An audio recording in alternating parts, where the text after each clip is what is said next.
boss installed hidden cameras in the toilets. I now know the horrifying reason why. I thought my new job in the city would get me away from my abusive husband, but after meeting my boss, I realized something was horrifyingly wrong. Mr. Raniker likes to monitor his employees to make sure his company is working at utmost efficiency, the perky blonde woman said, as we stood in front of my cubicle. So there are a few unconventional measures you should be aware of. Uh-oh, more drug tests? I really hated peeing in a cup. This is a camera, she said, pointing to the small circular webcam next to the computer, and a microphone. They continually stream to Mr. Raniker. Don't worry, he doesn't mind if you take coffee breaks and such. He just wants to make sure that you're not goofing off for hours. I stared at it, my heart sinking. No, I wasn't planning on goofing off, but a camera? Watching my every movement? That seemed insane, and possibly illegal. He watches his employees on video every day? I asked incredulously. Oh, don't worry about it, you'll get used to it in no time. That's not what I asked. I stared at the camera and it stared back. Someone could be watching every minute of my day, every nose scratch, every bra readjustment. But then again, this company paid almost $1,000 a week. For someone who only had a high school diploma, I sat down at the cubicle. Is there anything else? Just that Mr. Raniker's office is off limits.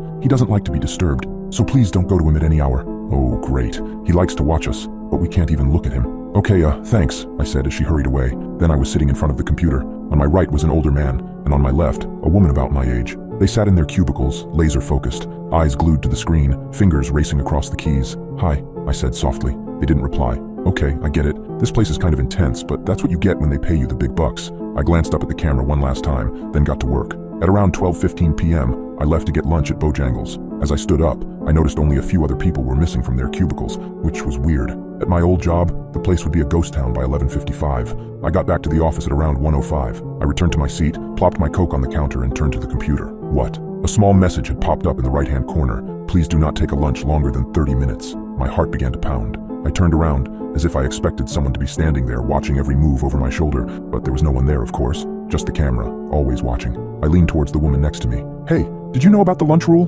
Without looking at me, she replied. Most of us do protein shakes. There's a vending machine by the bathrooms. She lifted a white bottle that said soy something on the front, took a sip, and placed it back down, while still typing with her left hand. Really? That sucks. Man, things are strict around here. That's when she finally took her eyes off the screen. She stared at me, long and hard, and then whispered, "Don't say that." Why just don't. Then she turned back to her computer and continued typing. Weirdo. I spent the rest of the afternoon working hard on that spreadsheet. At exactly 5 p.m., I shut down the computer, gathered my things, and started for the door. Most of the other employees were still hard at work, but I didn't care. My brain was fried. As I walked towards the elevator, I passed Mr. Raniker's office. Through the frosted glass, I could see his blurry silhouette in the computer chair. From what I could see, he was an average white man with dark hair and a black suit. He didn't look up at me, or even move, as I passed by. But other than that, I didn't see anything wrong with him. That was until the next day, I realized the horrifying truth behind the surveillance.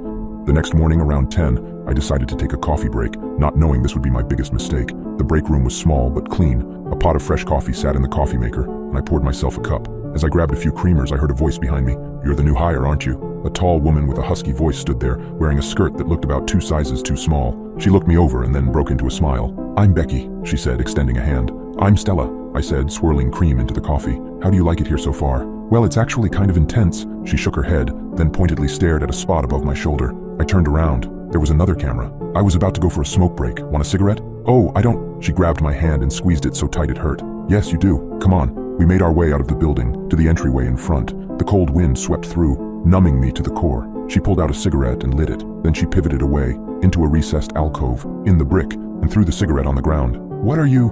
"This is the only blind spot," she said, stomping it out with her heel. "The only place in the whole damned compound that isn't visible from the cameras." "Can't they hear us?" I asked as I joined her. "Not really. The nearest camera is all the way back there. We should still keep it down, though." She lit another cigarette, let the smoke trail off in the wind, and then stomped it out. "Listen, kid, get out while you still can. You're young, single, no kids, right? You don't need this money. I'm only still here because I got 3 kids to feed. I actually do have a kid, a 2-year-old son. I'm a single mom." "That's rough," she said, "but I'm telling you, this job isn't worth it. Leave and never look back." With that, she walked past me and headed back into the building. By the time I made my way in, she was already gone. I should have heeded her warning. I should have trusted her. But the dream of keeping Ryan in a good daycare and being able to afford toys and art supplies and all kinds of things for him was too tempting. That day, for lunch, I bought one of the awful soy drinks. The next 2 days slogged by, boring but manageable.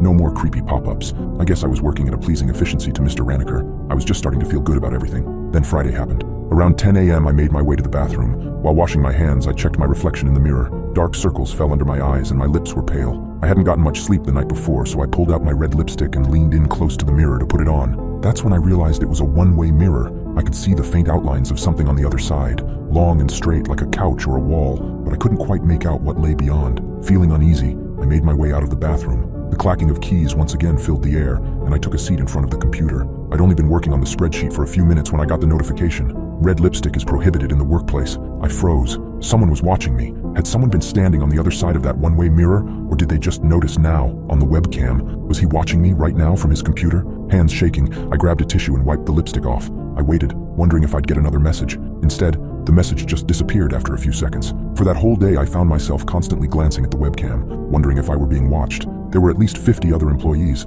How could he be watching all of us? Something was horribly wrong about this whole place, and I was starting to wish I listened to the girl from earlier. I glanced around my desk. Then I picked up the tissue box and, making it look perfectly natural, placed it so that it obscured the camera. Try to watch me now, Mr. Raniker. Not 5 minutes later, my phone began to ring. As I pulled it out of my pocket, I saw the name, Sunnyside Daycare. My heart plummeted as I picked up the phone. Hello? Hi, Miss Johnson, the voice cheerily said on the other line. I'm just calling to confirm that your husband will be picking up Ryan today. My husband? Yes, ma'am. Your husband is here to pick up your son, but he never signed the form, so we need your permission to release him. I don't have a husband. I'm not married. Who's there right now? Is he? Oh, that's funny. He just left. Well, next time you come in, can you have him sign the form? That way I don't need to call you. I said, I don't have a husband, I shouted into the phone. Several of the workers turned to stare at me. As soon as I met their eyes, they quickly snapped back to the screen, typing away furiously. Oh, that's strange, the woman said on the other end. We'll look into this matter. Thank you. The line clicked and I stared at my phone, emotions surging through me. Who the hell was there, trying to pick up my son? I didn't put the pieces together until I turned back to the screen. A new message had popped up. Never block the camera at your workstation, please. There will be consequences. My fear suddenly burned into anger. I pushed myself away from the desk and charged towards Mr. Raniker's office. He thinks he can mess with my kid? As soon as I gave him a piece of my mind, I was calling the police on this entire operation. I stopped in front of the door, staring at his blurred silhouette through the glass. My heart pounded as my hand fell on the doorknob. I can do this. I turned the doorknob and charged in. The blood rushed out of my face. It wasn't a man sitting in the office chair. It was a cardboard cutout. I stood there in the doorway, frozen.